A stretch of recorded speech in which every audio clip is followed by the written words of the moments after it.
네, 요한복음 말씀 19장 38절에서 42절까지 말씀입니다.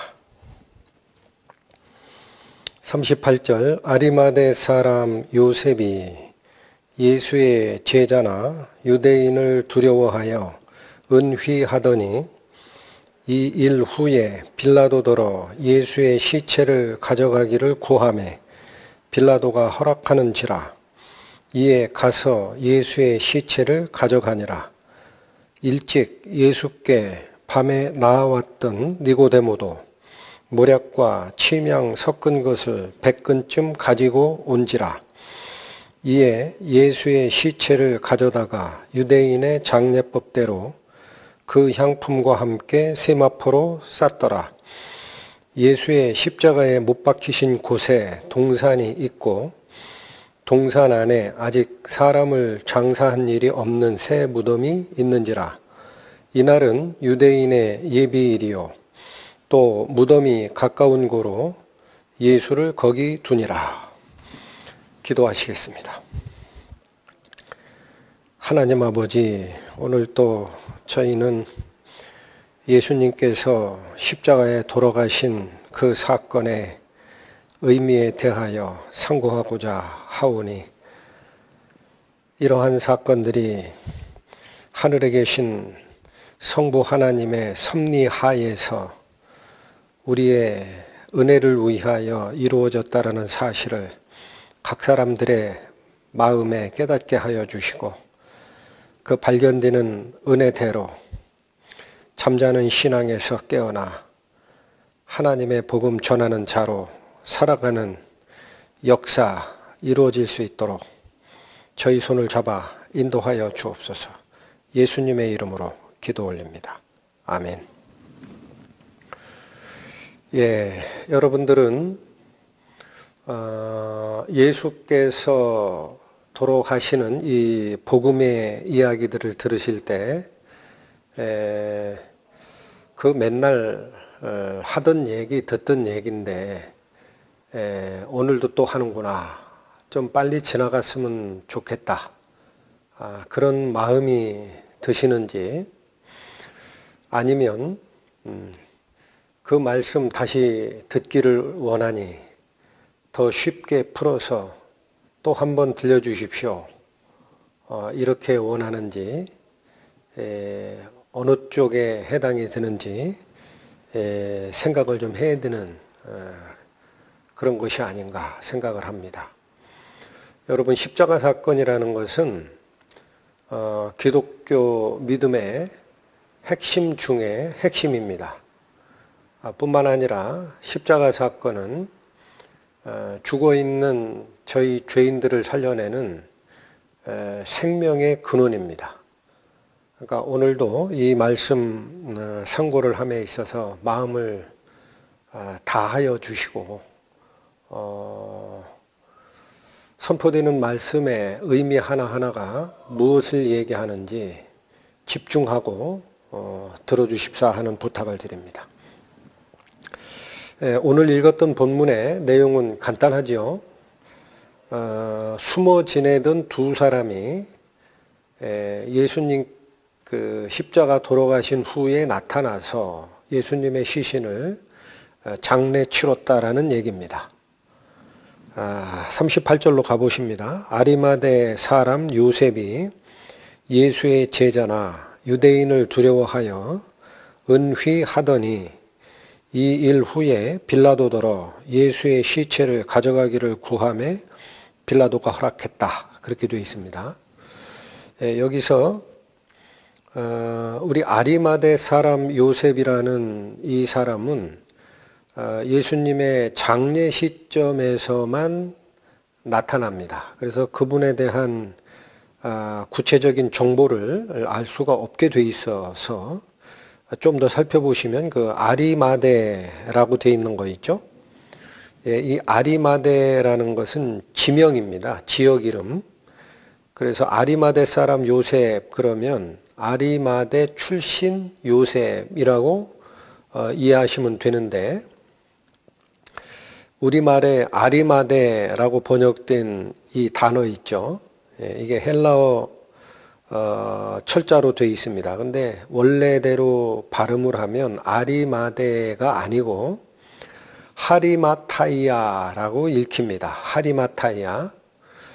그리고 그 헬라어적 그 지명에서 뒤에 이아라는 단어 있죠. 이아, 사마리아, 또 가이사레아, 또 여기 아리마타이아 할 때 그 이아는 지명에 해당하는 어느 지역이라는 뜻이니까 일단 빼시면 아리마데라는 말이 헬라어적 음가대로 하면 하리마타라는 뜻입니다. 하리마타. 그래서 이게 도대체 어느 지역을 얘기하냐 하고 살펴봤더니 사무엘 선지자의 고향이 어디죠? 사무엘서에 보면은 라마라고 나옵니다. 라마. 그래서 나중에 가서 찾아보시면 사무엘상 1장 19절에 사무엘 선지자의 아버지와 어머니가 하나님께 기도를 하고 사무엘 선지자를 잉태하는 그 기록이 나옵니다. 그때 라마의라는 이 단어가 라마라는 히브리어에 여러분 하라는 것이 히브리어의 정관사입니다. 그래서 이게 붙으면 하 라마 이렇게 되는데 라마의가 되면 하 라마타가 됩니다. 하 라마타. 그래서 너무 뭐 깊이 들어갈 필요는 없고 오늘 성경 본문이 얘기하는 하리마타라는 게 그 히브리어로 얘기하는 하 라마타를 헬라어적 발음으로 발음한 결과라고 주석가들은 이 얘기를 합니다. 그러니까 우리가 하나 확인한 정보는 이 아리마대 요셉의 고향 출신지가 어디냐? 라마였다라는 거예요. 사무엘 선지자의 고향인 라마였다. 그래서 이 라마라는 지역은 지리적으로 보면 예루살렘이 있으면 북서쪽으로 약 35km쯤 떨어진 위치라고 합니다. 우리 거리 감각으로 하면은 약 90리 정도 되죠. 그 지역에 있는 지역에서 태어난 요셉이었다라는 얘기고, 두 번째로 살펴볼 것은 이 아리마대 요셉의 신분이 오늘 본문에서는 예수의 제자였다라고 합니다. 여러분, 제자라는 표현은 뭐죠? 예수님의 가르침을 쫓아갔던 자다라는 뜻입니다. 그리고는 다른 정보는 없습니다. 그래서 이 부분은 다른 쪽 복음서에 도움을 좀 받아야 됩니다. 누가복음 23장으로 가보시죠. 신약 139페이지입니다. 누가복음 23장 50절과 51, 52절 보시겠습니다. 누가복음 23장 50절 공회의원으로 선하고 의로운 요셉이라 하는 사람이 있으니, 이렇게 정보를 줍니다. 공회의원이 뭐죠? 이스라엘의 그 종교 재판을 집행하는 최고 의결기관이 요 산헤드린이라고 하는 공회죠. 공회. 그러니까 이스라엘로 보면 그 산헤드린 의원이다 그러면 대법원 법관과 같은 지위를 가지고 있습니다.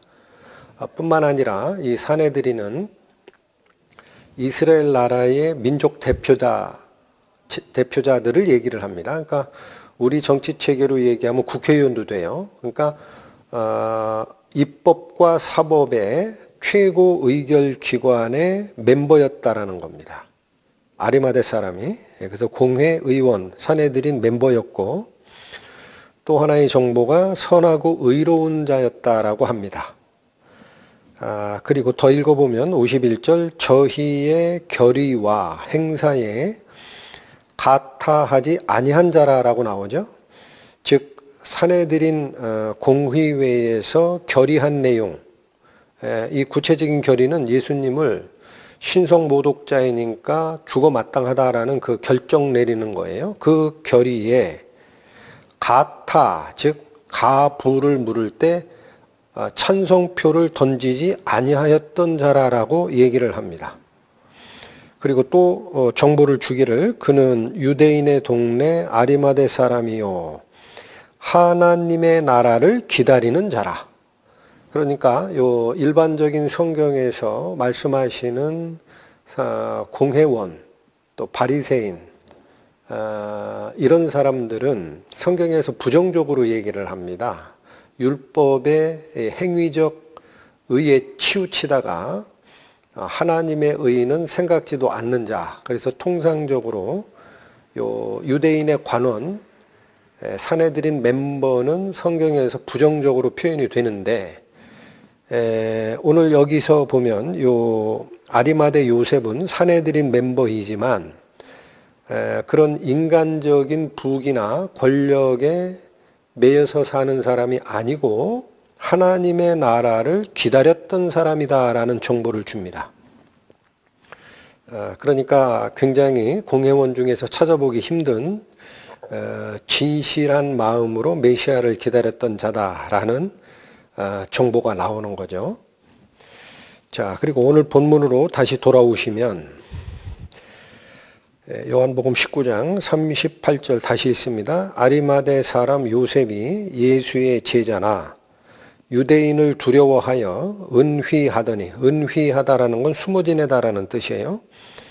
이 일 후에, 여기서 말하는 이 일이라는 것은 예수께서 돌아가신 후에라는 뜻이죠. 이 일 후에 빌라도더러 예수의 시체를 가져가기를 구하매 빌라도가 허락했다라고 나옵니다.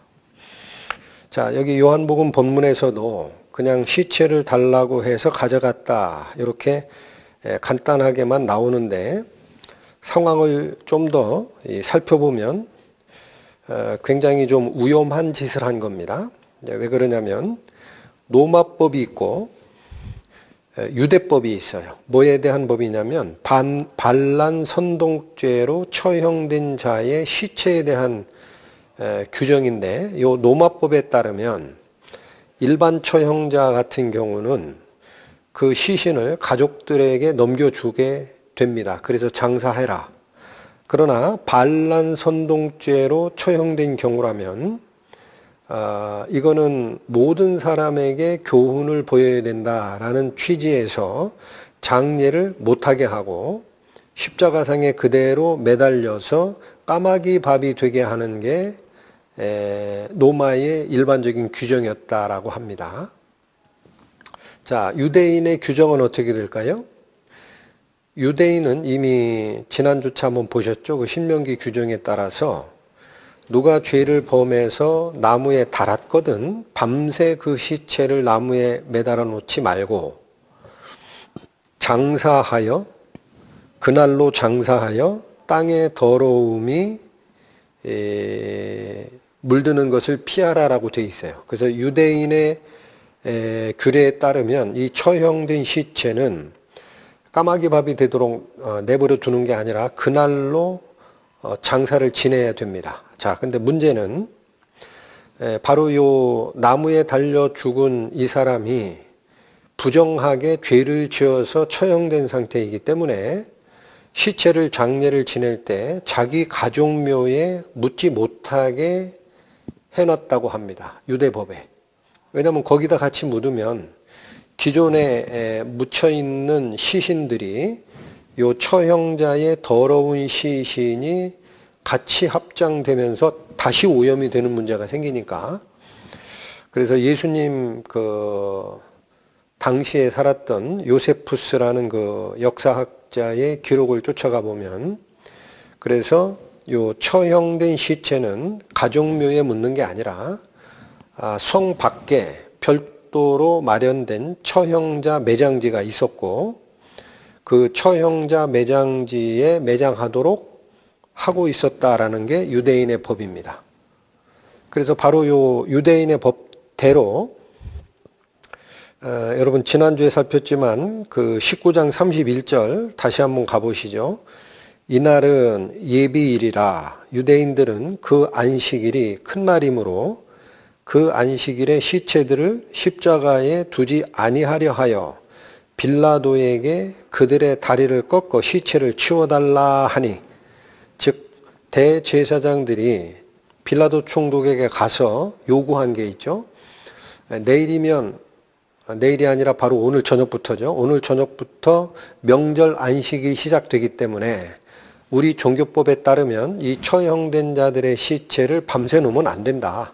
이 명절 안식일이 모욕을 당하는 상태다. 그러니까 이 시체를 죽지 않은 사람은 정강이 다리를 부러뜨려 가지고 빨리 죽게 한 다음에 이 시체를 처리해 달라고 요구를 하죠. 그때 바로 요 31절의 요구사항에 당연히 그 처형자들을 성 밖에 있는 처형자들의 묘지에 묻어달라라는 요청을 했을 거다라고 얘기를 합니다. 요건 주석가들이 일관되게 합의하는 그 해석입니다. 그렇게 했던 상태라는 거죠. 자, 그런데 지금 38절에 보면 이 공회원인 아리마대 요셉이 개인적인 자격으로 가서 그 시체 내가 가져가겠소라고 요구를 하죠. 그래서 이게 굉장히 위험한 행동이었다라는 겁니다. 이유는 빌라도 총독의 심기를 거스르기가 쉬웠다라는 거예요. 자, 여기 생각해 보세요. 빌라도 총독은 이미 31절에 대제사장들의 요구 때문에 그대로 집행하는 중이었어요. 병사들을 보내서 양쪽 강도 안 죽은 걸 보고 정강이 뼈 으깨가지고 죽게 했고, 예수님은 죽은 걸 보고 확인차 창으로 찌르는 작업을 한 다음에 이제는 시체를 치워주는 절차에 들어가야 됩니다.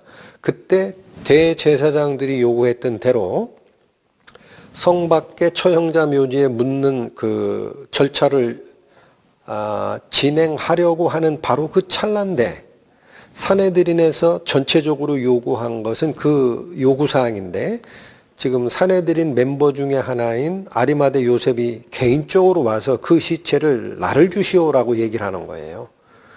그러면 빌라도 총독의 입장에서는 건방지다 생각할 수 있죠. 개인 자격에서 와서 이런 얘기를 하는 게. 그리고 경우에 따라서는 예수님께서 반란선동죄로 처형된 상태인데도 어떤 사람이 와서 그 시체 나한테 주세요라고 요구를 하게 되면 반란선동죄에 동조하는 자로 몰리는 그런 위험도 있었을 거다라는 겁니다. 그럼에도 불구하고 아리마대 요셉이 요 시신을 나한테 주세요라고 요구한 것은 굉장히 위험했다라는 거예요. 그래서 요한복음에는 그 내용이 잘 드러나 있지 않아서 이것도 마가복음에 도움을 좀 받겠습니다. 마가복음 15장 갑니다. 마가복음 15장 신약 84페이지입니다. 43절 보시면 42절부터 읽겠습니다. 42절, 이날은 예비일 곧 안식일 전날이므로 저물었을 때에 아리마대 사람 요셉이 와서 당돌이 빌라도에게 들어가 예수의 시체를 달라 하니, 이렇게 되어 있습니다. 자, 요 말씀에 당돌이라는 이 말은 원어적 의미가 대담하게도라는 뜻이에요. 대담하게도, 또 무모하게도. 그러니까 대제사장들을 위시한 산헤드린 전체에서는 예수와 양옆에 달려 죽은 강도의 시신을 성 밖에 처형자 묘지에 묻어달라고 요청이 된 건데, 한 사람, 아리마대 사람이 와가지고 그걸 요구한 것은 굉장히 무모하고 굉장히 겁없이 한 행동이다라는 거죠. 그런데 신기하게도 요 빌라도 총독은 순순히 요 아리마대 요셉의 요구에 응합니다. 그게 44, 45절이에요. 44절, 빌라도는 예수께서 벌써 죽었을까 하고 이상히 여겨 백부장을 불러 죽은 지 오래냐 묻고 백부장에게 알아본 후에 요셉에게 시체를 내어주는지라. 순순히 내어주죠. 자, 그래서 이게 어떻게 이렇게 순순히 내어줬을까? 이게 궁금한데,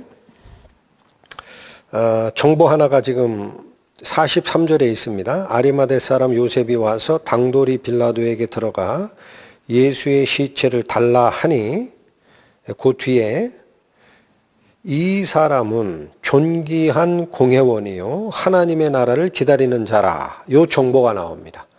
그러니까 아리마대 요셉은 산헤드린 멤버의 그 하류층이 아니었던 거예요. 존귀한 회원이었다. 즉 산헤드린 멤버 중에서도 그 리더 그룹에 해당하는 사람이고, 그래서 아마도 빌라도 총독과 일면식이 있었을 걸로 봅니다. 왜냐하면 로마 총독이 식민지인 그 이스라엘을 통치할 때 제일 걱정하는 게 백성들의 밀란이 일어날까, 이게 제일 걱정이거든요. 그래서 항상 자기가 부임지에 오면은 그 민족 지도자들하고 안면을 트고 협조할 거 있으면 협조하고 하는 게 일상적인 절차였다고 해요. 그래서 이 존귀한 공회원이었던 아리마대 사람과는 일단 안면식이 있었을 거고, 그 다음에 문제가 뭐냐. 그렇다고 그걸 순수하게 들어줄 이유는 없죠. 근데 순순히 들어줬던 이유가 뭘까? 여러분, 빌라도가 예수님 재판을 할 때 3번을 무죄 선고를 한 거 기억하시죠? 네, 놓고 싶었어요. 대제사장들이 걸었던 죄목인 내란 선동죄는 예수는 한 적이 없다. 그런 죄를 진 적이 없다. 이걸 알았던 거예요. 그래서 내 방면을 해주고 싶었는데도 불구하고 바로 그 대제사장들이 마지막에 올무를 놓습니다. 빌라도가 빠져나가지 못하게. 그게 뭐였어요? 요 예수가 자기를 왕이라고 하는데, 그렇다면 우리 입장에서 왕은 로마 황제 가이사밖에 없지 않냐. 근데 당신이 가이사가 보낸 총독으로서 자칭 왕이라는 이 사람을 죄 없다 하면 로마 총독에게 반기를 드는 그 반란 선동에 당신이 동조한 거 아니요? 요 말에 올무가 돼서 어쩔 수 없이 죽이도록 내줬던 거 기억하시죠? 그러니까 바로 이 빌라도 총독의 입장에서는 대제사장들의 그런 요구 때문에 그들에 대한 불만이 있었던 거예요. 있었는데 산헤드린 멤버인 아리마대 요셉이 와서 그 시신 나한테 주세요. 내가 장례 지내야 됩니다. 라고 할 때 분명히 죄가 없는 거 확인했고, 또 대제사장들이 요구했던 성 밖에 있는 처형자 묘지에 묻히는 거, 그거를 허락하기보다 요 아리마대 요셉이 요구하는 것을 허락함으로써 그 당국자들의 요구를 묵살하고 너희들도 한번 맛 좀 봐라. 한 방 먹였다라는 표현을 써요. 이런 개념의 입장에서 순순히 아리마대 요셉의 요구에 예수님의 시체를 내드린 거다라고 보여집니다. 자, 오늘 본문으로 다시 옵니다. 이 주변 정황을 좀 잘 알고 있으셔야 은혜가 있습니다. 자, 오늘 본문으로 다시 돌아오시면, 그래서 아리마대 요셉의 요구에 빌라도가 시체를 내줬다라는 거고요. 어디다 묻는지를 봅니다. 어디다? 41절. 요한복음 19장 41절. 예수의 십자가에 못 박히신 곳에 무엇이 있어요? 네, 이거 참 신기합니다. 예수님 골고다 언덕에서 못 박히셨잖아요. 그런데 바로 그 못 박히신 장소에 자그마한 동산이 있어요. 그리고 동산 안에 아직 사람을 장사한 일이 없는 무엇이 있어요? 새 무덤이 있어요. 새 무덤. 여러분, 이 새 무덤에 예수님이 묻히는 게 왜 의미가 있죠?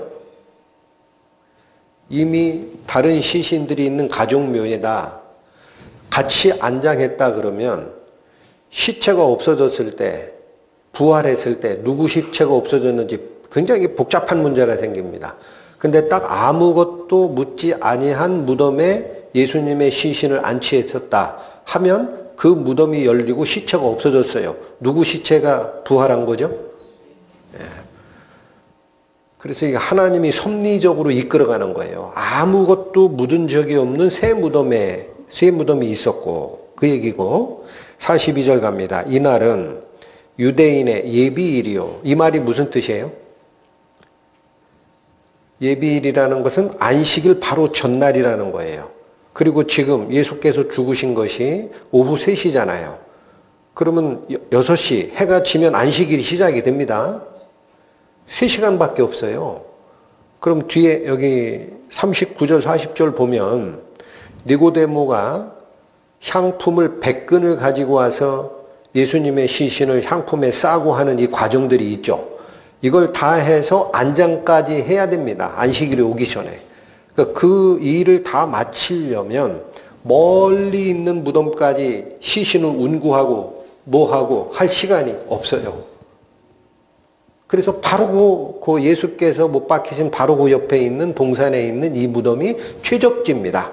그래서 거기 갖다 묻었다라고 정보를 줍니다. 자, 근데 여기도요. 그래서 이 예수님이 처형된 이 동산 안에 새 무덤이 있어서 가까워서 거기다 묻었다라는 정보만 요한복음은 주고 있습니다. 근데 조금 더 자세한 정보를 얻기 위해서 마태복음으로 갑니다. 마태복음 27장 가십시오. 신약 51페이지입니다.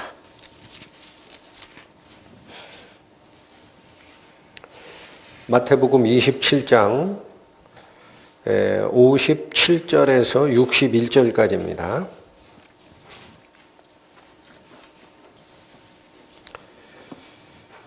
찾으셨습니까?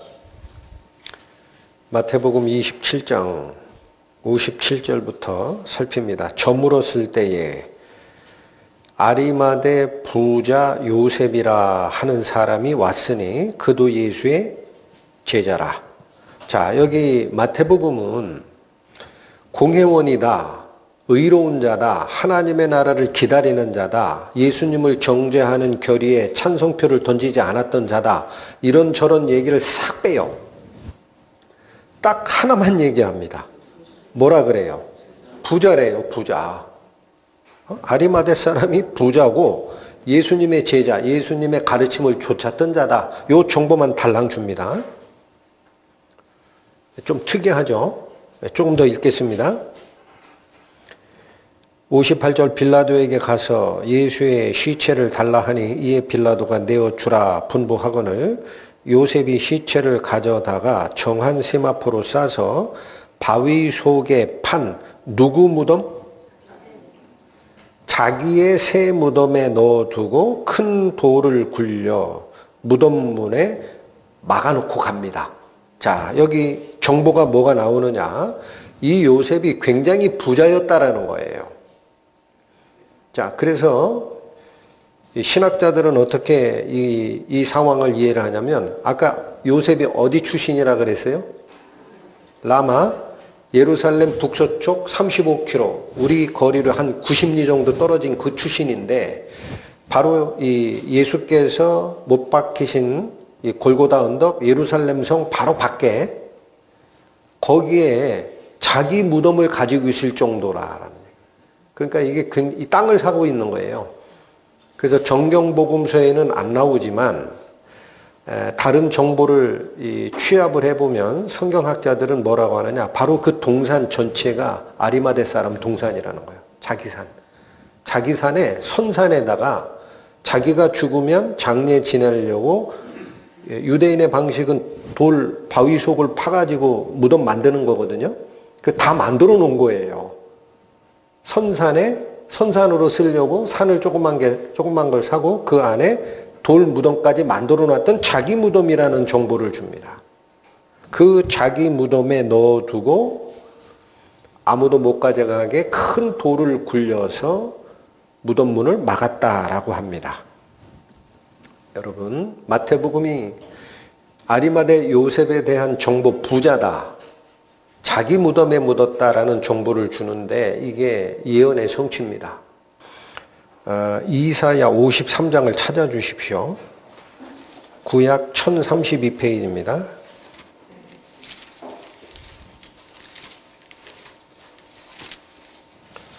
1032 구약 1032페이지 이사야 53장. 이게 예수님의 죽음의 의미를 가장 잘 나타내는 구약 성경입니다. 53장 8절 9절을 보시면 그가 곤욕과 신문을 당하고 끌려갔으니 그 세대 중에 누가 생각하기를 그가 산자의 땅에서 끊어지문. 여러분, 저 산자의 땅에서 끊어지문이라는 얘기는 죽는 것은 이라는 거예요. 그가 죽는 것은 마땅히 형벌받을 내 백성의 허물을 인함이라 하였으리요. 아무도 그걸 몰랐다라는 거예요. 아무도 예수님이 죽는 이유가 다른 사람의 죄 때문에 죽는 것을 몰랐다라는 거예요. 이걸 누가 알았으리요 하고 9절로 갑니다. 그는 강포를 행치 아니하였고 그 입에 괴사가 없었으나, 괴사라는 건 거짓이에요. 거짓. 그러니까 예수님은 폭력을 쓴 적도 없고 입으로 거짓말을 하신 적도 없었으나 라는 뜻이에요. 그 뒤 잘 읽으십시오. 그 무덤이 악인과 함께 되었으며 그 묘실이 부자와 함께 되었도다. 이 말이 있죠. 요게 예수님에 대한, 예수님의 죽음과 장사에 대한 이사야 53장의 예언입니다. 근데 우리 성경에 번역된 거를 보면 폭력을 행사하지도 않으셨고 거짓말도 입으로 뱉어낸 적이 없는데 무덤이 누구와 함께 되고 누구와 함께 됐다? 악한 사람들과 함께 무덤이 만들어지고 또 그 무덤, 묘실이 부자와 함께 만들어졌다라고 하죠. 그러면 오늘 요한복음이나 우리 복음서에서 얘기하는 대로 하면은 예수님께서 악한 자들과 같이 묻히신 게 아니잖아요. 어디 묻히셨어요? 아리마대 부자가 자기가 죽으면 들어갈 장소를 만들어 놨던 새 무덤에 홀로 묻히셨죠. 이게 안 맞네? 라는 겁니다. 안 맞네? 그래서 이거 싫어하실 분들이 있을 것 같은데 그래도 쫓아오세요. 슬라이드 보세요. 이사야 53장 9절, 바로 이 9절인데 거기 잘 보이시려나 모르겠어요. 이게 이제 히브리어 원어고요. 요 밑에 해석을 다 해놨어요. 영어로. 그래서 뭐라고 돼 있냐면 And they made with the wicked his grave라고 합니다. 이게 무슨 뜻이냐? 그리고 그들은 만들었다. With the wicked, 사악한 자들과 함께 무엇을? his grave, 그의 무덤을. 또 but with the rich at his death, 이게 무슨 소리냐? 그러나 with the rich, 부자와 함께 묻혔습니다. 언제? at his death, 그의 죽을 때에는 부자와 함께 묻혔다.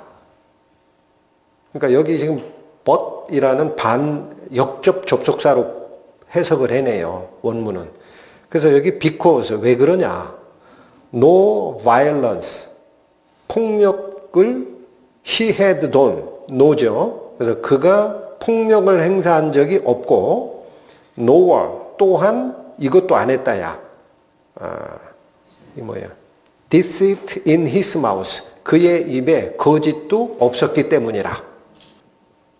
우리 개역한글 성경에는 그 무덤이 악인과 함께 되었으며 그 묘실이 부자와 함께 되었도다라고 되었으며 되었도다 and로 돼 있잖아요. and로. 근데 여기 원본 성경의 해석은 and가 아니라 but이에요. but. 그죠? 역접이라고. 그래서 자, 무슨 얘기냐면, 여기 잠깐 한번 보시면, 여기, at라는 게 이게 히브리어로는 영어 with라는 전치사예요. 여기 똑같은데 밑줄 친 게, 요 앞에 뭐 하나가 더 있죠? 요거. 이게 보이시나 모르겠네. 요거 하나가 더 있죠, 요거. 그래서 이게 뭐냐면, 이게 히브리어, 갑자기 문법 얘기를 하는데, 저게 접속사예요. 근데 이게, 와브 접속사라고도 하고, 와우 접속사라고도 하는데, 뜻이 뭐냐?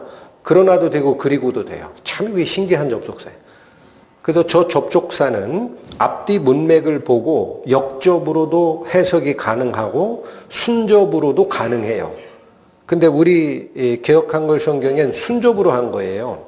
악한 자들과 같이 무덤에 묻히고 또 부자들과 함께 묻혔도다라고 순접으로 해석을 했는데 지금 여기 보시듯이 요 헬라어 원본은 여기 뭐라고 해석했어요?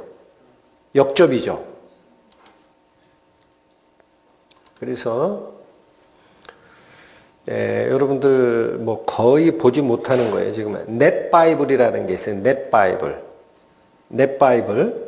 이게 지금 번역한 게 이렇습니다. They intended to bury him with criminals. 이게 뭐예요? 해석하면 그들은 intend to 의도했다. bury 묻기를 그를 묻기를 누구와 함께? 범죄자들과 함께. 해석이 이렇게 돼요. 그들은 그를 행악자들과 함께 장사하려 하였으나 그 다음 but이라고 해석합니다. 이 넷바이블이. 그러나 he end up 이건 결국에는 이란 뜻이에요. In a rich man's tomb 부자의 무덤에 들어갔다. 그래서 해석이 이렇게 돼요. 그러나 그는 결국 부자의 무덤에 들어갔으니 이 뒤는 이건 뭐 일반적인 거예요. Because he has committed no violent deeds.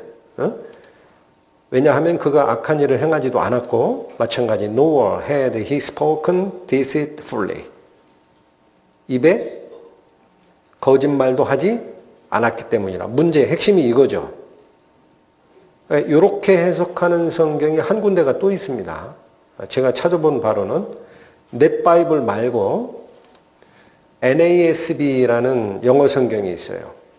이게 영어권에서 사용하는 3대 성경 중 하나입니다. 킹 제임스가 있고요. NIV가 있고 요게 있어요. 요게 뭐의 약자냐면 New American Standard Bible의 약자입니다. 근데 거기 보면 여기 yet 역접으로 하죠. 자, 지금 제가 왜 이거를 원어부터 시작해가지고 설명을 해드리냐면 다시 넷바이블로 가면 아까 얘기한 그 와브 접속사를 역접으로 해석을 하면 요 얘기라는 거예요. 요 얘기. 뭐냐? 그들은 그를 행악자들과 함께 장사하려 하였으나 intend to 의도가 그랬었다. 그러나 벗이죠.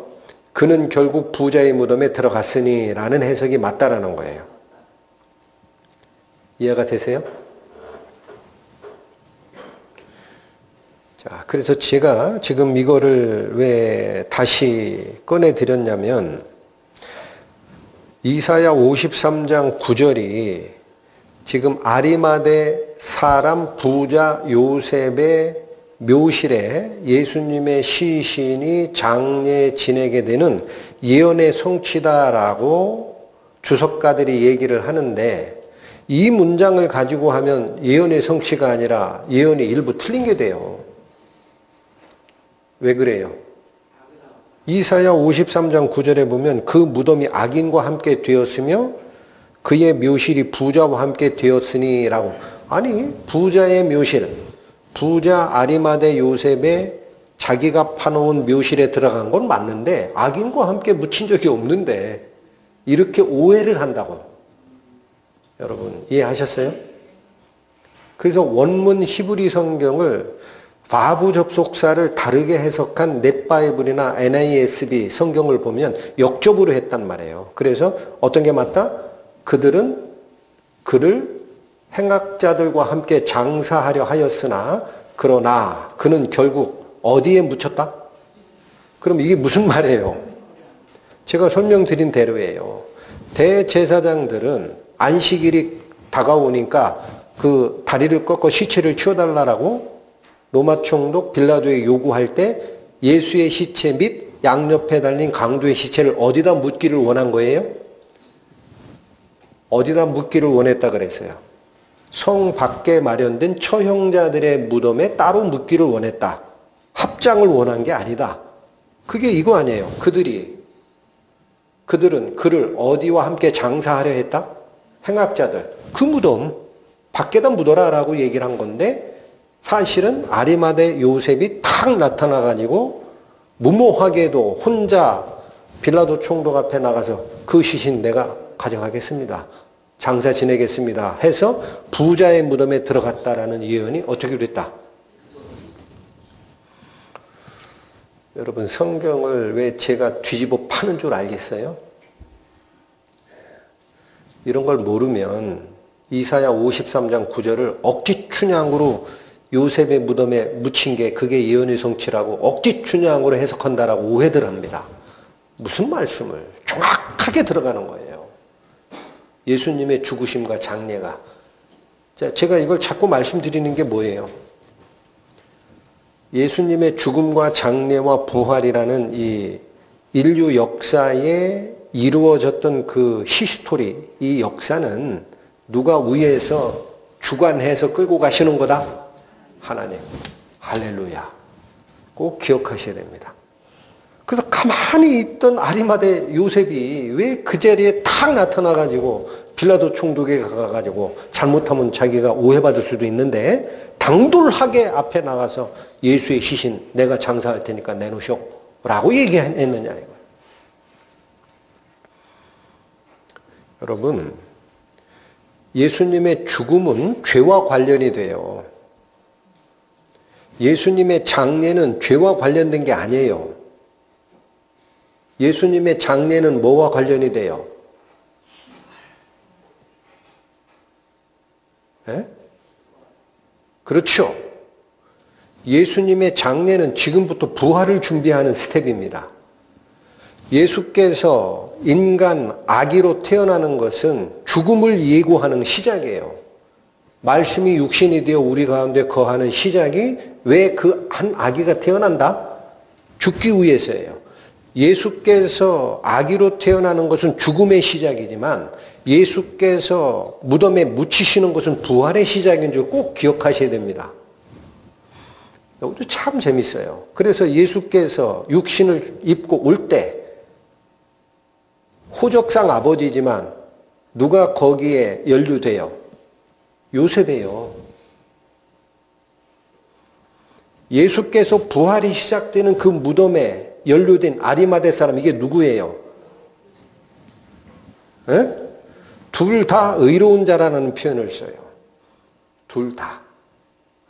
요셉은 예수님의 부친인 호적상 부친이죠. 요셉이 성경에 뭐라고 되냐면 요셉은 마리아와 정혼했는데 마리아의 잉태 소식을 들어요. 그때 뭐냐? 이 요셉은 의로운 자라. 그래서 조용히 끊고자 했더니 천사가 와서 현몽하여 가로되 내 정혼자 마리아 데려오기를 두려워 말라. 그가 잉태된 것은 성령으로 된 것이니 라고 정보를 줍니다. 자, 여기 아리마대 요셉도 뭐라 그래요? 공회의원이고 선하고 의로운 자고 예수님의 정죄에 가하다라는 표에 찬성하지 아니한 자고 하나님의 나라를 기다리는 자라. 하나도 이상하지 않죠. 여러분 이게 뭐냐? 하나님의 섭리라는 겁니다. 성경을 읽으실 때 왜 갑자기 아리마대 요셉이 나와서 저 짓을 할까? 왜 하기는요? 하나님의 나라를 기다리는 자를 하나님이 쓰신 거지. 그래서 이 장례는 부활과 관련되는 거예요. 그래서 아직 안 덮으셨을 겁니다. 이사야 53장 8절 다시 보세요. 그가 곤욕과 신문을 당하고 끌려갔으니 그 세대 중에 누가 생각하기를 그가 산 자의 땅에서 끊어짐은 즉 죽는 것은 그런 얘기예요. 마땅히 형벌받을 내 백성의 허물을 인하며 하였으리요. 즉 예수님의 죽음은 죄와 관련이 있어요. 그것도 누구 죄? 예수 그리스도 본인의 죄가 아니라 구해야 하는 당신의 백성들의 죄. 8절은 내 백성의 허물을 인함이라 라고 표현되지만요. 5절로 가보세요. 5절. 그가 찔림은 누구의 허물을 인함이라? 예. 그래서 예수님의 죽음은 죄를 해결하기 위한 죽음입니다. 그런데 예수님의 부활은 뭐와 연결이 돼요? 여러분 11절 가보세요. 11절. 가라사대 그가 자기 영혼에 수고한 것을 보고, 이게 무슨 말이에요? 예수님이 죽지만 다시 살아나서 이 모습을 보고 있다라는 거. 이게 승리의 모습이에요. 그가 자기 영혼에 수고한 것을 보고 만족히 여길 것이라. 예수께서 부활하신 후에 당신이 행하셨던 십자가 사역을 보고 만족하게 여길 것이라. 그리고 뭐라고 하느냐? 나의 어떠한 종? 의로운 종. 여러분, 예수께서 죽을 때는 의로운 상태로 죽는 게 아닙니다. 죄를 뒤집어 쓰고 죽는 겁니다. 온 세상의 죄를. 그래서 우리가 요한복음 지금 말씀 나눌 땐 상고하지 않았지만 십자가 위에서 하셨던 7가지 말씀이 있어요. 이 가상 7원이라 그래요. 거기에 보면 엘리 엘리 나마 사막다니라고 얘기를 하십니다. 해석하면 뭐예요? 나의 하나님 어찌하여 나를 버리셨나이까. 그 예수님께서 한탄했다라고 하는 거예요. 모르는 사람은. 무슨 말씀을. 예수님은 십자가에 죽으면 3일 만에 살아나리라 이미 예언하신 분이에요. 근데 하나님한테 버림받았다는 얘기를 왜 십자가에서 합니까? 그게 실패입니까? 몰라도 한참 모르는 얘기입니다. 예수께서 십자가에 돌아가실 때는요, 가장 극악한 죄인으로 죽는 거예요. 우리가 해야 할 말입니다. 심판대 앞에 그 얘기를 하게 돼 있어요. 구원 못 받은 사람. 하나님의 심판대 가면 하나님이요 어찌하여 나를 버리십니까? 그러고 죽을 거야. 그걸 대신해서 하시는 거예요. 그래서 죄로 인하여 죽는 거지만 부활할 때는 뭘로 나온다? 자기의 영혼이 수고한 것을 보고 나의 의로운 종이 만족히 여길 것이라 뿐만 아닙니다. 이어지는 말씀이 뭐예요? 나의 의로운 종이 자기 지식으로 많은 사람을 어떻게도 합니까?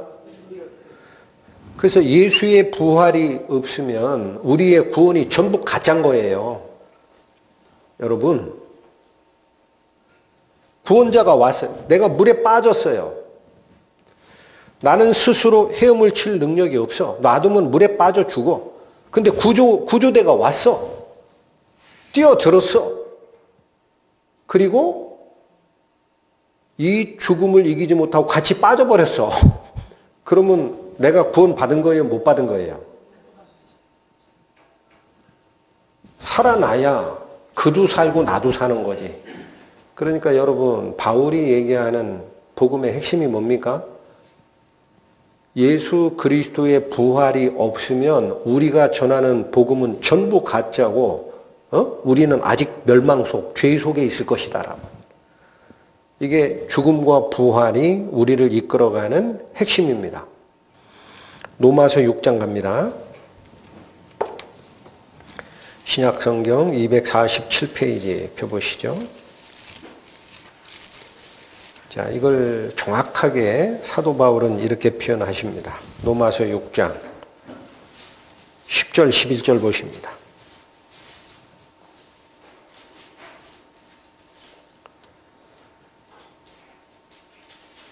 로마서 6장 10절. 그의 죽으심은 무엇에 대하여 단번에 죽으심이요?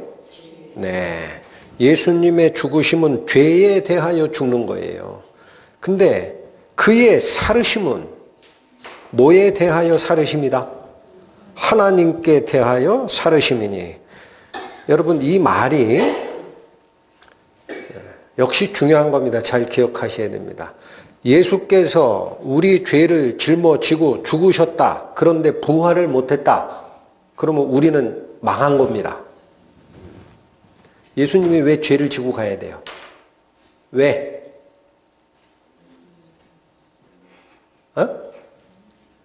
예수께서 우리 죄를 대신 짊어지시지 않으면 우리 죄를 자기가 짊어지고 가야 돼요. 하나님 앞에. 근데 하나님 앞에서 죄를 가진 자가 쓰면 의로우신 하나님 앞에서는 조그만 죄라도 하나님이 참아보지 못하죠. 벌을 내리실 수밖에 없어요. 그러면 죽어버려요. 그러니까 예수께서 우리 죄를 대신하여 죽으시는 목적은 죽는 데 목적이 있는 게 아니에요. 우리를 어디까지 인도하시고자 하는 거예요? 하나님 앞까지. 하나님 앞에 섰을 때 우리는 더 이상 죄인이 아니면 하나님 앞에 죽을 이유가 없어. 그게 하나님에 대하여 살으심이니라는 뜻입니다. 하나님에 대하여 살으심이라는 게 무슨 뜻이다? 의로운 자라 인정받은 거다. 에? 예수의 죽음은 죄 때문에 죽는 거지만 예수의 부활은 뭐 때문에 부활하는 거다? 우리를 의롭다 하기 위해서. 이해가 되십니까? 한마디도 빠지지 않고 잘 들으셔야 됩니다. 이게 복음입니다. 그러니까 아까 제가 말씀드린 아직 슬라이드에 있지만 왜 예수의 장례가 악인들과 같이 묻히면 안 되고 의로운 자 부자였던 아리마대 요셉의 새 무덤에 묻혀야 되느냐? 장례는 부활의 시작이기 때문에 여긴 죄가 개입하면 안 돼요. 이해가 되세요? 네. 그래서 여기도 마찬가지입니다. 이 로마서 6장에 10절 11절 자 11절 마저 보십니다. 이와 같이 너희도 너희 자신을 죄에 대하여는 어떻게 된 자? 죽은 자요. 그리스도 예수 안에서 하나님에 대하여는 어떻게 된 자로 여겨라? 예. 자, 여러분, 예수 그리스도의 십자가 사역과 그분의 부활이 나는 객석에 앉아 있고 무대에서 펼쳐지는 연극에 예수님의 십자가 죽음과 예수님의 무덤에서의 부활이 상영이 됐다. 아이고야 하고 감사하다. 감상하죠. 그걸로 끝나죠. 그러면 그 사람 구원 못 받은 거예요. 예? 제가 항상 강조하는 게 그겁니다. 예수께서 내 죄를 지고 간 거 내가 확실히 안다라는 사람들이 있어요. 객석에서 감상한 거예요. 여러분, 여기 뭐라고 해요?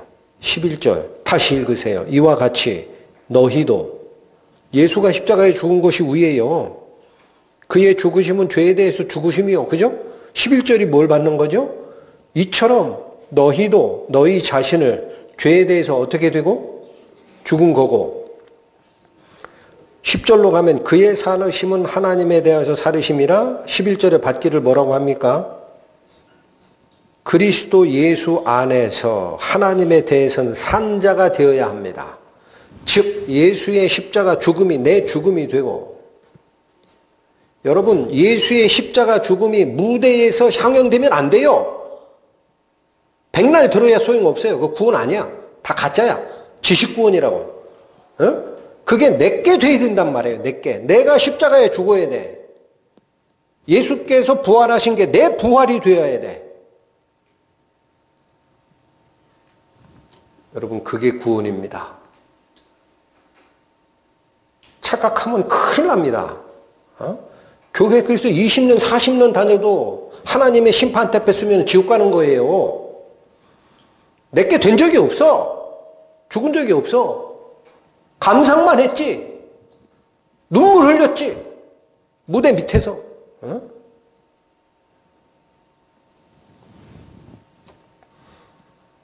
그래서 기도하시라는 거예요.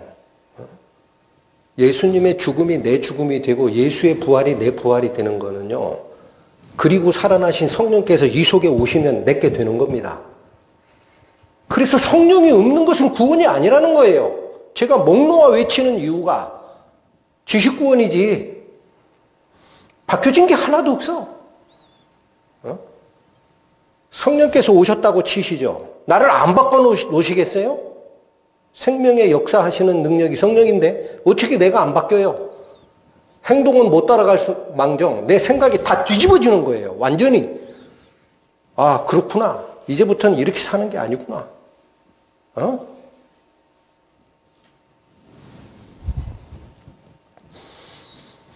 여러분 다시 봅니다. 11절 이와 같이 너희도 너희 자신을 죄에 대하여는 죽은 자여 그리스도 예수 안에서 하나님에 대하여는 산 자로 여겨라. 요 말씀을 12절 13절이 다시 설명하는 거예요. 12절 가십니다. 그러므로 너희는 죄로 너희 죽을 몸에 왕노로 타지 못하게 하여 몸의 사욕을 순종치 말고 뭘 요구하는 겁니까? 삶의 변화, 행동의 변화돼야 된다라는 거예요. 예수께서 그렇게 했으니까 나는 그냥 산다? 그 기만이죠, 기만. 13절 또한 너희 지체를 불의의 병기로 죄에게 드리지 말고 여러분 몸을 어디에다 쓰라라는 얘기는 이것도 똑같습니다. 생활의 변화, 행동의 변화입니다. 너희 지체를 불의의 병기로 죄에게 드리지 말고 오직 너희 자신을 죽은 자 가운데서 다시 산 자처럼 하나님께 드리라. 이게 뭐라? 너희 지체를 의의 병기로 하나님께 드리는 일이라. 여러분 예수의 죽음이 나의 죽음이 되고 예수의 부활이 나의 부활이 된 자는요. 예수께서 십자가에 돌아가심으로써 죄가 멸해진 것처럼 나도 그 속죄 사역에 동참이 되는 것이고 예수께서 부활하신 게 하나님을 향하여 부활한 거다. 다시 사신 거다. 라는 말이 내게 되면 이대로 살아가는 겁니다.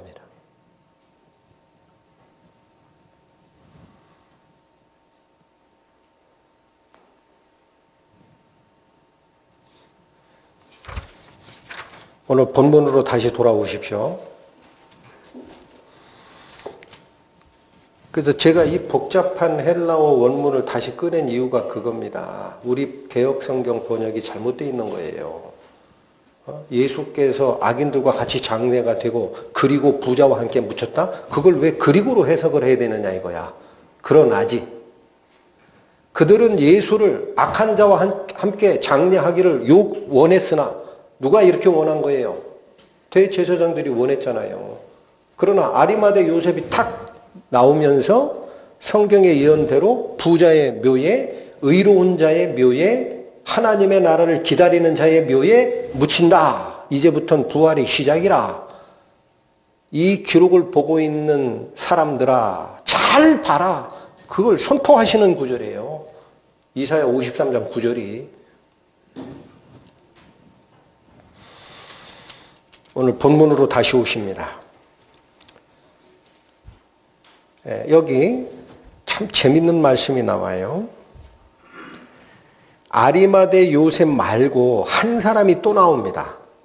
39절 봅니다. 일찍 예수께 밤에 나왔던 누구도?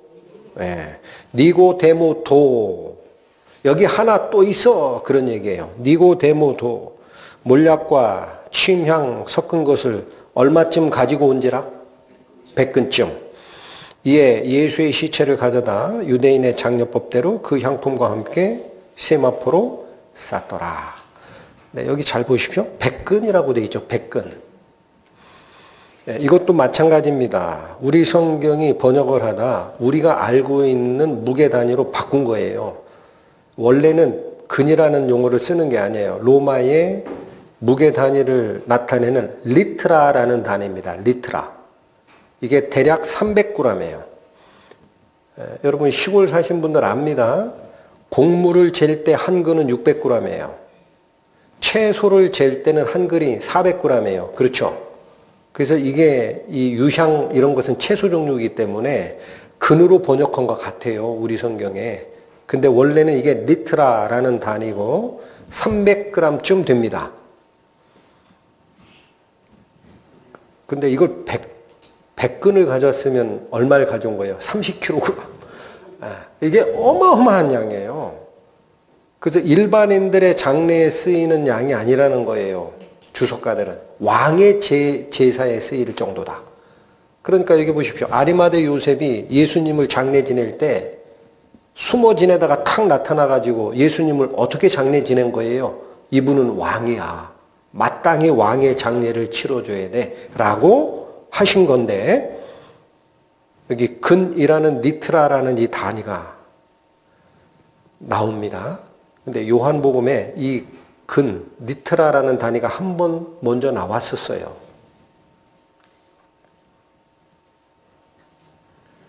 (12장) 갑니다. 요한복음 12장 167페이지 펴보세요. 요한복음 12장 3절. 마리아는 지극히 비싼 향유 곧 순전한 나드 한 근을 가져다가 예수의 발에 붓고 자기 머리털로 그의 발을 씻으니 향유 냄새가 집에 가득하더라. 여러분, 마리아가 향유 붓는 이 사건이 여기만 기록된 게 아니라 마태복음과 마가복음에도 기록이 돼요. 근데 거기 가보시면 한 근이라고 안 해요. 뭐라고 해요? 한 옥합이라고 합니다. 한 옥합. 옥합이라는 것은 향수병이에요. 에? 향수병 한 병이라고 얘기를 하지 한 근이라고 안 해. 근데 요한복음은 왜 한 근이라고 했을까? 궁금하지 않으시죠? 성경을 읽으시다가요, 그런 의문이 드시면 기도하시면 하나님께서 하늘 천고를 탁 열쇠로 여시고 은혜를 탁 주십니다. 이게 왜 한 근인지 한번 생각해 볼래? 다시 슬라이드 한번 좀 보시죠. 성경은 참 기묘합니다. 저는 아무리 생각해도. 여기 보십시오. 요거 기억하시죠? 지난주차 나갔던 설교. 9일 토요일, 10일 일요일이지만 토요일 밤에 나사로 마르다 마리아 집에서 식사하다가 향유 붓는 사건이 여기 있었다 말씀을 드렸어요. 그리고 그 다음날 낮에 예수께서 예루살렘 입성을 할 때 백성들이 종려나무 잎을 쫙 깔면서 호산나 우리의 왕이여 하고 맞았다라는 얘기를 했어요. 그게 로마 달력으로는 9일 밤과 10일 낮으로 보이지만 유대 달력으로 하면 이게 같은 날이다라는 말씀을 드렸어요. 기억하시죠? 1월 10일이다. 유대력으로는.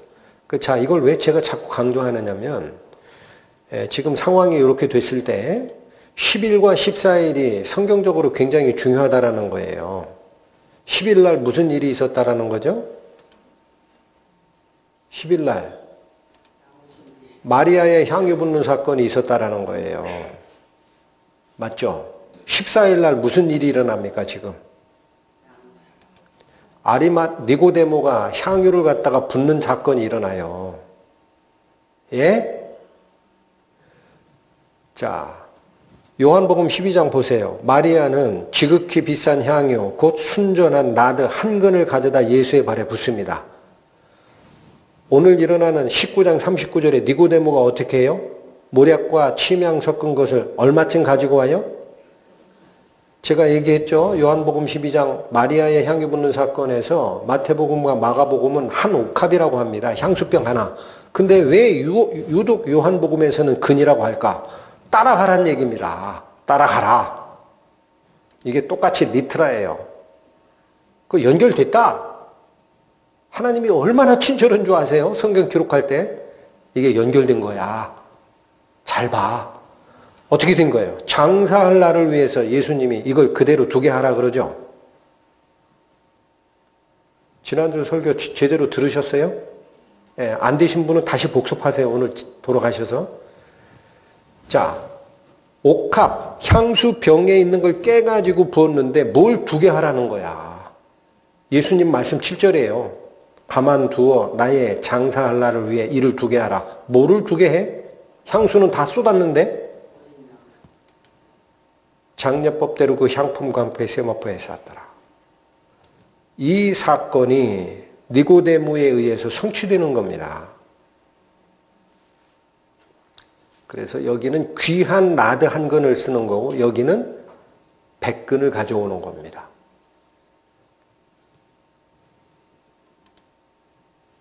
여러분, 지난주에 말씀드렸어요. 저기 두게 하라라는 저 뜻이 우리말로 번역된 게 그런 거지. 원래 헬라어의 단어의 뜻을 살려서 번역하면 간직하게 하라라는 뜻이라 그랬어요. 기억나십니까? 그러니까 결국 이게 뭡니까? 출애굽기 12장에 얘기하는 이달 열흘에 너희 매인이 각 사람이 어린 양을 취하라. 종려나무 종려 주일에 예수께서 백성들의 환호를 받으시고 호산나 이제 우리의 왕이 오셨다라고 영접받은 이 사건이 언제까지 간직이 돼요? 14일까지 간직하였다가 간직하게 하라. 향유 붓는 사건을 간직하게 하라.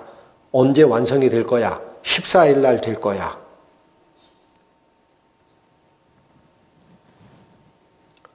아무렇지도 않으세요?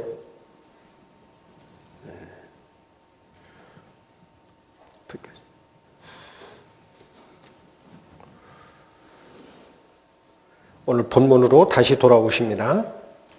그래서 저는 오늘 본문에 예수님의 시신을 장례하는데 갑자기 툭 튀어나온 두 사람이 있어요. 둘 다 공회의원이에요.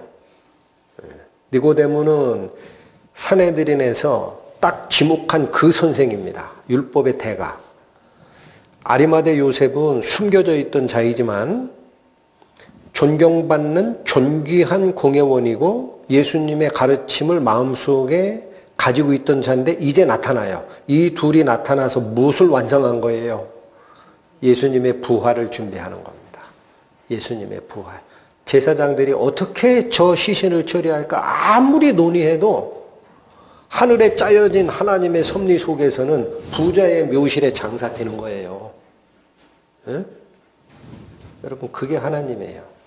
그게 성경이고 그게 말씀이고 그게 생명이고. 오늘 본문 가보시면 저희가 배울 가르침이 하나 남아 있습니다. 38절과 39절을 보면 38절 보세요. 아리마대 사람 요셉이 예수의 누구이나? 제자나 유대인을 어떻게 하여? 은휘하더니라는 단어가 있죠. 이거는 좀 어려운 단어라 은둔하다라는 건 알죠. 은둔. 은둔하는 게 어때요? 숨어 사는 거죠. 그 뜻입니다. 은휘하더니라는 건 숨어 지내더니라는 뜻이에요. 자, 여기 보세요. 공회원 중에 아주 지체 높은 분이셨던 아리마대 사람 요셉이 예수의 제자이지만 예수 제자라는 사실을 드러낸 적은 없었어요. 지금 여기라고. 은둔, 숨어 지내다가 이제 나타납니다. 이제 나타나요. 39절 보세요.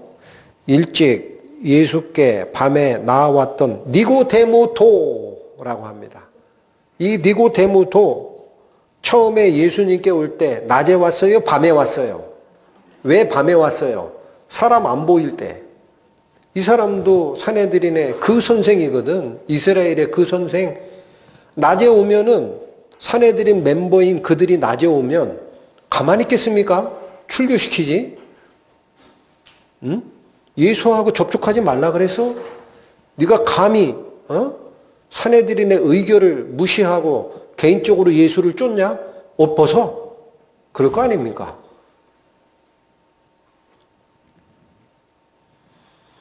여러분, 이 두려워한다라는 말이 요한복음 12장에 이미 나왔었습니다. 169페이지 가보시면 요한복음 12장 42절 43절 보세요. 42절 그러나 관원 중 여러분 여기 관원이라는 게 뭐예요? 이게 사내들인 멤버예요. 관원 중에도 저를 믿는 자가 많되 바리새인들을 인하여 드러나게 말하지 못하니 이는 왜 말을 못해요? 출회될까, 출회를 당할까 두려워함이라. 이런 결정을 43절에서는 이렇게 얘기하셨습니다. 저희는 사람의 영광을 하나님의 영광보다 더 사랑하였기 때문에 드러내지 못한 거다. 그러니까 지금 무슨 말씀이냐. 오늘 장례식에 갑자기 나타난 두 사내들인 멤버, 한 사람은 율법의 대가, 한 사람은 존경받는 최상위층 사내들인 멤버인데 그들이 숨겨왔던 자기의 정체를 지금 드러내고 있다는 얘기입니다. 이게. 그러면 뭐예요? 기득권 다 포기하겠다는 결정이 앞선 겁니다. 아리마대 요셉, 사내들인에서 옷 벗겨도 좋다. 니네들이 나를 추례해도 좋다. 니고데모, 율법의 이스라엘의 그 율법 선생이라는 지위 내가 내려놔도 좋다. 나는 지금부터는 무조건 예수님을 쫓아갈 거야. 이런 결정이 이들 속에 있었단 얘기입니다. 그럼 왜 이렇게 바뀌었죠? 왜 이렇게 바뀌어요? 이들이 본 게 뭘까? 뭘 봤길래? 예수 살아있을 때는 숨어 지내던 자들이 예수께서 죽으니까 왜 갑자기 나타나는 거야? 아이 잘됐다. 이제는 예수가 너 한패지. 이 얘기 안 들으니까 입만 딱 닫으면 영원히 사내들인 멤버인데 가슴으로는 예수님 가르침 가지고 가면 되잖아. 왜 굳이 드러내려고 그래? 제 표현이 이해가 돼요? 지금까지 숨겨왔는데 이젠 끝났는데 앞으로 계속 숨기면 되는데 왜 나타났을까? 예수의 십자가 죽음이라는 게 이들의 눈에는 뭐가 보였길래 이럴까? 왜 다 내던지고 이 자리에 나왔을까? 여러분, 도움을 얻기 위해 예수께서 그냥 돌아가신 게 아닙니다. 마태복음 27장 가보세요. 51페이지 가봅니다.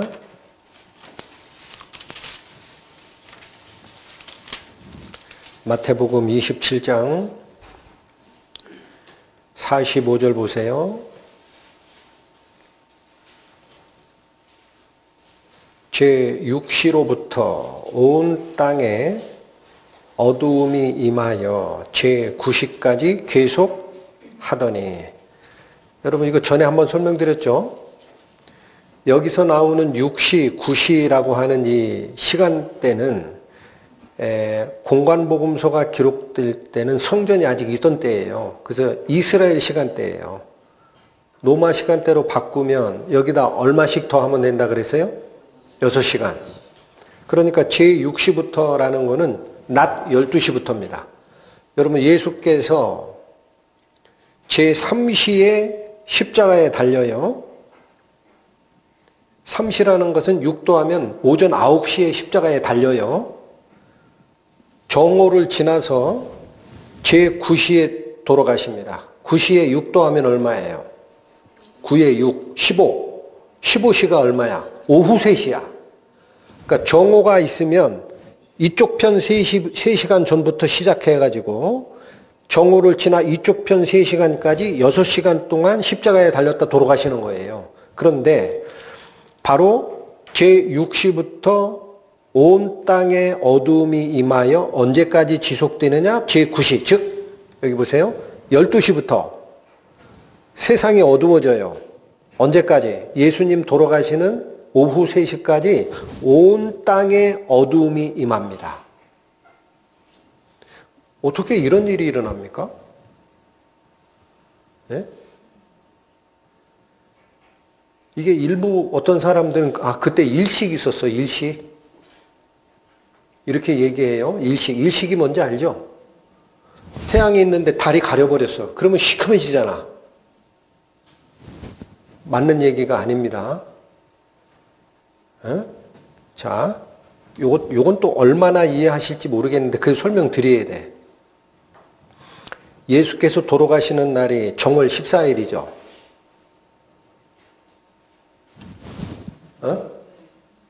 여러분 저 이스라엘 달력이 30일 한 달이에요. 저게 음력이에요.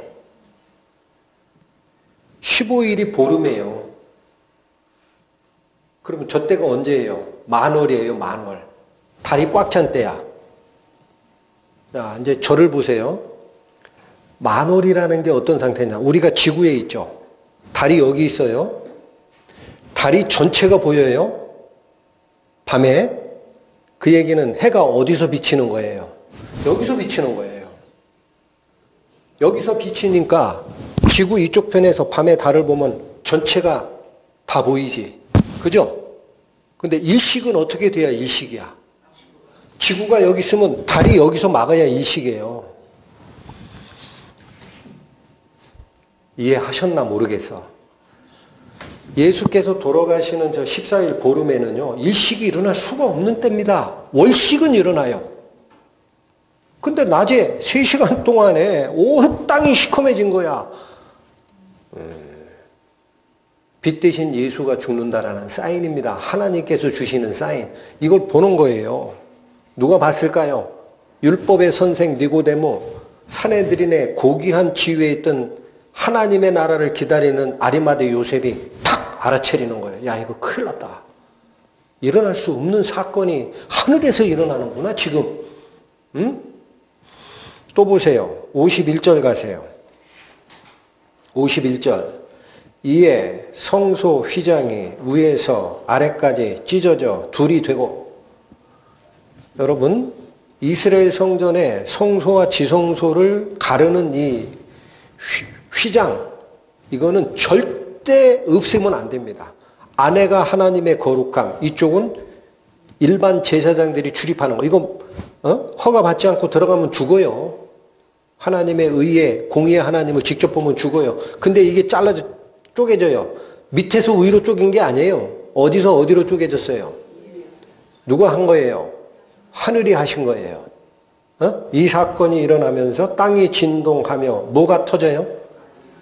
그래서 여러분 예루살렘 그 순례 여행 가면은 바위가 딱 갈라진 거기다 교회당 지어놓고 이게 그때 바위 갈라졌다라고 얘기하는 곳 가보게 돼요. 그게 그 장소인지 아닌지는 모르는데 중요한 건 뭐죠? 하늘에서 사인을 줍니다. 생명의 빛 대신 예수가 지금 죽고 있다. 땅에서 사인을 줍니다. 바위가 갈라지고 지진이 일어납니다. 이걸 보고 믿음 근처도 못 갔던 로마 병정들이 알아버립니다. 54절 가보세요. 백부장과 및 함께 예수를 지키던 자들, 이게 누구예요? 로마 병정들, 처형조. 이들이 지진과 그 되는 일들을 보고 심히 두려워하여 가로되 이는 진실로 누구다? 하나님의 아들이었도다 하더라. 이걸 지켜보고 있는 아리마대 요셉과 니고데모는 하늘의 사인과 땅의 사인을 보고 알아버린 겁니다. 아, 이분이 돌아가시는 게 하나님의 아들 맞구나.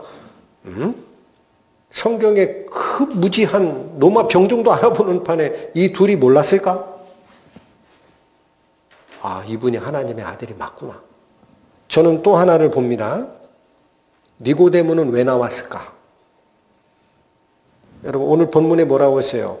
일찍이 예수께 밤에 찾아왔던 니고데모다라고 합니다. 그러면 전에 니고데모가 예수님 찾아가서 물었던 장면 가봐라라는 얘기예요. 전에 그 기록 가볼까요? 요한복음 3장 146페이지 펴보십니다. 요한복음 3장. 여러분 1절부터 니고데모가 예수님하고 대화하는 장면이 진행이 되죠. 예수께서 뭐라고 했어요? 거듭나지 아니하면 하나님 나라를 볼 수 없다라는 얘기를 하셨죠. 그러니까 9절 니고데모가 대답하여 가로되 어찌 이런 일이 있을 수 있나이까. 자, 요 니고데모의 반문에 예수님의 마지막 설명이 10절부터 나옵니다. 잘 읽어주십시오. 예수께서 가라사대 너는 이스라엘의 선생으로서 이런 일을 알지 못하느냐. 진실로 진실로 네게 이르노니 우리는 아는 것을 말하고 본 것을 증거하노라. 그러나 너희가 우리 증거를 받지 아니하는도다. 내가 땅의 일을 말하여도 너희가 믿지 아니하거든. 하물며 하늘 일을 말하면 어떻게 믿겠느냐. 13절 하늘에서 내려온 자 곧 인자 외에는 하늘에 올라간 자가 없느니라. 이 말씀까지 하시고 14절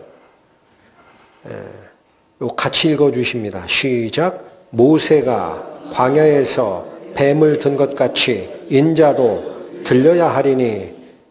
15절 다시 시작. 이는 저를 믿는 자마다 영생을 얻게 하려 하심이라. 여러분 니고데모하고 마지막 얘기할 때 예수님이 무슨 얘기했느냐 이 얘기예요. 13절의 핵심이 뭐예요? 내가 다시 하늘로 가는 것을 알 것이다. 야. 13절 하늘에서 내려온 자 곧 인자 외에는 하늘에 올라간 자가 없느니라. 내가 다시 하늘로 올라간다. 14절 모세가 광야에서 뱀을 든 것 같이 인자도 들릴 거야. 니고데모야 앞으로 잘 봐라. 내가 하늘로 올라가는 방식은 십자가에 죽고 올라가는 거야. 15절 왜 이렇게 죽는 줄 아냐? 이는 저를 믿는 자마다 영생을 얻게 하려 하심이라. 내가 나의 십자가 죽음 모세가 뱀을 든 것처럼 나도 십자가 나무에 달려 죽는 것을 보거든 이 사인을 보거든 그때 가서는 꼭 나를 믿고 영생을 얻어라. 버뜩 생각이 났을 거예요. 12장 가십니다. 요한복음 12장.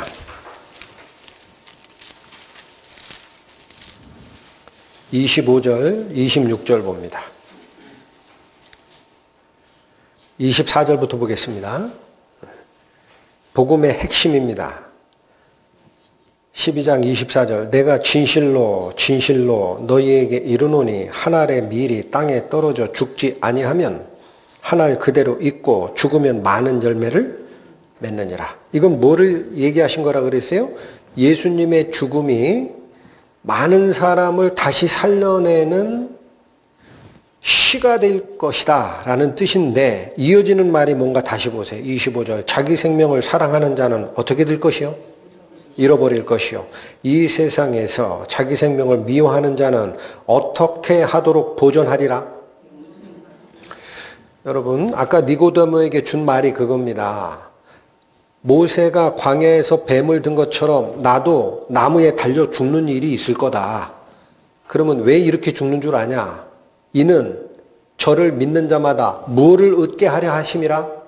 영생을 얻게 하려 하심이라. 이 말씀이 12장 25절에 자기 생명을 사랑하고 유대인을 두려워하여 숨어 지내는 니고데모야. 내가 이 세상에서 자기 생명을 미워하고 십자가에 죽는 나의 모습을 보고 영생으로 눈을 돌리게 되면 26절 사람이 나를 섬기려면 나를 따르라. 나 있는 곳에 나를 섬기는 자도 거기 있으리니 너도 죽을 각오를 하고 이 길을 쫓아와야 되느니라.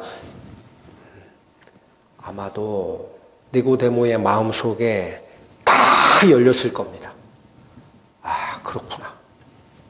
하늘이 사인을 주셔 땅이 사인을 주셔 예수께서 하신 말씀이 생각이 나. 아 영생을 위해서는 예수의 길을 내가 쫓아가야 되는 거구나. 나도 죽으면 죽으리라. 사내들인 부와 권력과 존경심 다 버릴 거야. 그리고 나온 겁니다. 여러분 니고데모의 뒤에 어떻게 살았느냐라는 것은 이 전에 내려오는 말이 있어요. 그는 사내들인에서 출애돼요. 그의 아이들이 걸식하는 자가 됐답니다. 아무도 안 도와줘가지고. 여러분 저는 오늘 이 과정에서 뭘 보느냐면요. 아리마대 요셉과 니고데모의 그들의 결정이 숨어 지내던 제자에서, 은둔자로 지나던 제자에서, 밖으로 대놓고 얘기를 못하고 유대인이 두려워서 하나님의 영광보다 사람의 영광을 챙기던 자에서 밤에 왔던 니고데모가 낮에 드러내서 나 예수 제자 맞아요 라고 하는 이 결정이 우리들에게도 똑같이 적용되는 거 아니냐라는 겁니다. 잠자는 신앙에서, 숨어 지내는 신앙자에서 하나님 앞에 드러내는 신앙자로 나오기 위해서 뭐가 필요할까? 아리마대 요셉과 니고데모가 버린 거 버리란 얘기예요. 뭘 버려야 돼요? 이 세상에서 자기 생명을 사랑하여 자리와 부와 권력과 나와 및 가족의 부요를 위해 기도하는 그 자리를 박차고 일어나면 내 스스로 십자가에 돌아간 죽는, 그리고 예수 그리스도의 은혜로 다시 살아나는, 완전히 내 던지는 이 은혜 속에서 복음이 그 안에 역사함을 기억하라. 저는 그 경고의 말씀으로 들립니다. 그 경고의 말씀. 여전히 잠자는 신앙 살아갈 거냐? 여러분, 그 신앙이면 자기 혼자는 살았다고 생각하지요? 밖에 나가서 예수를 증거 못하는 삶입니다. 니고데모와 아리마대 요셉이 요 사건 이전에는 예수를 증거했겠습니까? 마음속에만 받았지. 우리가 예수님을 구원 대상자인 세상에 사는 사람을 향하여 목소리를 높여서 외치려면 우선적으로 인생의 좌표가 바뀌어야 된다는 거예요. 잠자는 신앙에서 깨어난 신앙으로, 무대 밑에서 감상하던 자에서 무대 위의 주연으로, 십자가를 바라보고 감상하던 사람에서 십자가에 나를 못 박는 자로, 이 은혜가 이 말씀을 듣는 여러분과 저에게 임하기를 하나님의 이름으로 기원합니다. 기도하겠습니다. 하나님 아버지, 감사합니다. 마음속에 예수 그리스도의 가르침이 맞다라고 자칭 제자로 생각하면서도 드러내놓고 나는 예수님을 따라갈 거야 라는 말을 못했던 부자 공회원 아리마대 요셉과 유일한 율법 선생 니고데모마저도 예수의 십자가 죽음을 바라보고 모든 것을 내어 던졌음을 살폈습니다. 부디 저희에게 필요한 것이 무엇인지 다시 생각하게 하여 주시고, 내가 목매고 있고 내가 시간 투자하고 있고 내가 낭비하고 있는 이 생명들이 세상의 것을 구하기 위해 집착하는 것이 아닌가 되돌아보게 하여 주시고, 그 모든 것 집어내어 던지고 그리스도의 십자가를 외치는 자로 남은 인생 살아가는 은혜 저희에게 있기를 원하오니 저희 손을 잡아 인도하여 주옵소서. 예수님의 이름으로 기도 올립니다.